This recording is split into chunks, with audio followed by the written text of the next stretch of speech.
English vibe. Практика английского языка. В этом видео вы познакомитесь с интересной историей на английском языке. Повторяйте за диктором.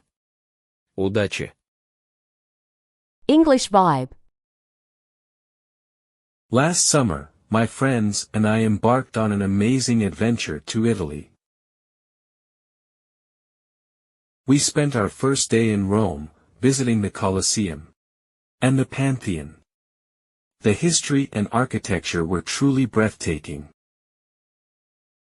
The following day, we rented a car and drove to the Amalfi Coast. The winding cliffside roads offered stunning views of the Mediterranean Sea. We stopped for delicious Italian food in the town of Positano and spent the afternoon sunbathing on the beach. The next stop on our journey was Florence, where we visited the Uffizi Gallery and saw Michelangelo's David statue. The art and culture of the city were truly inspiring.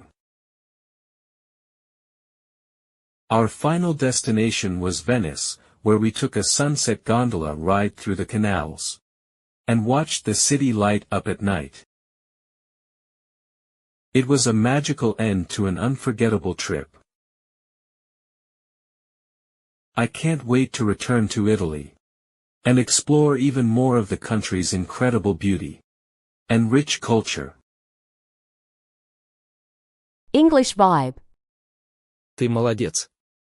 Практика английского языка завершилась. Не переживай, если сразу все понять не получилось, с каждым разом будет получаться намного лучше. Мы в тебя верим. Удачи! English vibe.